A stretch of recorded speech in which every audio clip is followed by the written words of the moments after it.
Alright, I hope you're doing well. Welcome back to the YouTube. God bless. Happy Sunday. We're back home. Kind of freeballing. The first thought on my mind that I wanted to cover is alignment with God. Very important. And coming back home, I feel back at home at church, and more importantly, just in the routine that I was in prior, and I feel good. Having that connection with a higher power who has your best interests at heart, who not only has the best interests at heart, but knows the best path for you, and you having alignment with that is a superpower. A lot of people are like, wow, this guy's progressing so fast. In any successful person, and you find that they're aligned with God, they've got a secret that you aren't utilizing. They've got an XP booster that you aren't utilizing, and that is God. So I will say, if you're not currently aligned with God, look into it. Just pique some curiosity and take that step. But another important thing that I wanted to talk about is I'm back home. We're in the routine, 2:30 a.m. wake-ups, 6:30 a.m. p.m. sleeps. Is it the hardest schedule? No. A lot of people are like, wow, how are you so disciplined, blah, blah, blah. I know people that wake up at 11 p.m. and work till the next day, midday. Like, that's ridiculous. Excuse me. Bit tired. But regardless of the point, when you can control your environment and yourself in that environment, you can utilize patterns on how you can be the most successful. For example, right now I'm working at home. I can control my variables. What time I go to sleep, what time I wake up, the foods that I eat, and more importantly, more variables that are genuinely in my control in my house. Like in Brazil, I could control what I eat, I could control when I sleep, and I could take that out of ownership, but there were more variables thrown in my face. Whereas at home, when you're in a schedule, you can control everything around you. It's much more powerful. And a lot of people, when they are home, they let that be an excuse of comfort of, yo, you know what? I am home.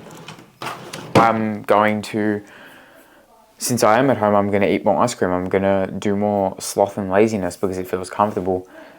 But the truth is, when you are at home, you can take advantage of the fact that you can exponentially grow in the season. So I would say, take advantage of it and utilize it to your advantage.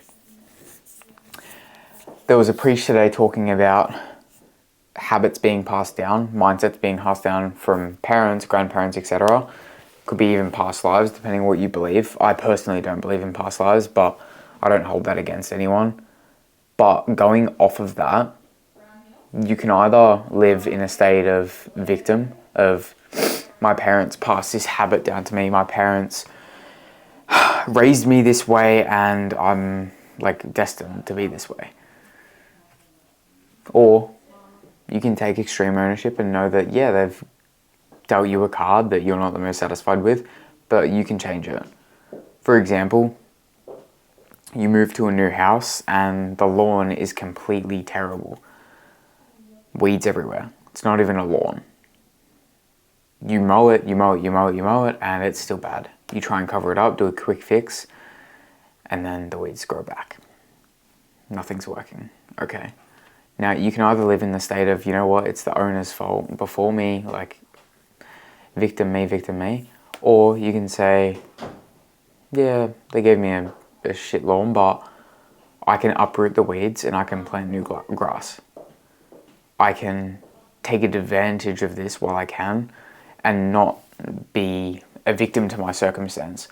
So in that specific scenario in your life, if you've been handed down negative mentalities, negative habits, whatever it might be, you will need to do deeper work. It's a gift to do that deeper work so that you can put an end to it now. That this generational habit or mindset or curse, quote unquote, I don't like the word curse, but I guess you could see it that way, that you can be the one to put a stop to it. You get to be the person who is strong enough to change it. For example, my family's obese, used to be. And I was the one who got handed the gift of being able to overcome it so that I could lead my family out of it. That's sort of what my purpose was when I was 12 years old. And I thought, me losing this weight, this 100 pounds from 220 down to 120, is going to help my mum lose weight and my dad lose weight. And then my sisters via proximity. And my mum went from 330 down to 160, and my dad went from 220 down to 180. Does that mean I'm better than everyone? No, but I was handed an opportunity. Instead of continuing down the road of, oh, but I'm only 12 years old, like, it's my parents' fault, I went down the road of ownership and took accountability. Now it's the same thing with finances. I can say, just like my siblings, cousins, etc., I can live in a state of, I'm just going to work a normal 9 to 5. I have bad habits with my finances, and that's because of my parents. Instead, I flip the switch and I say, I'm going to be the type of person who retires my parents. Despite of the way that they may act, I'm going to do different. I'm going to be better so that I can retire them, so that I can help them, and ultimately fulfill what I believe I've been put on this earth for. That being said, God gives everybody talents. God gives everybody learning opportunities, and you can learn the lesson, or you can not learn the lesson and continue living in the same cycle that you've been in.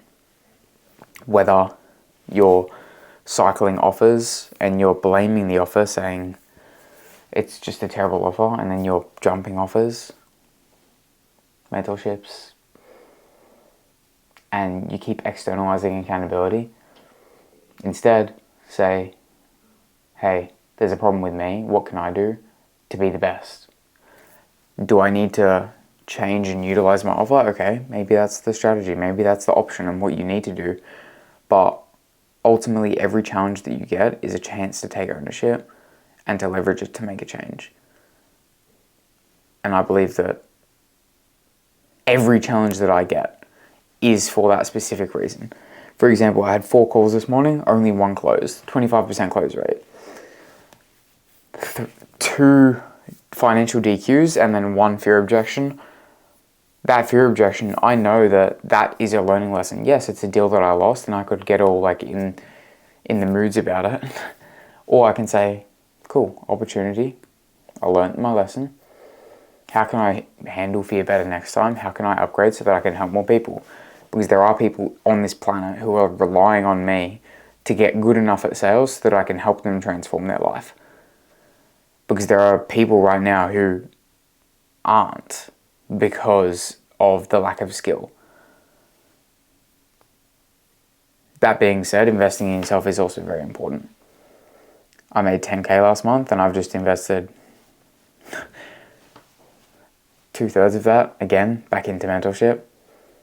The amount of people in my situation that would have gone, oh, I get to splurge a bit, or let me just put that in savings because they need that security, is a vast amount.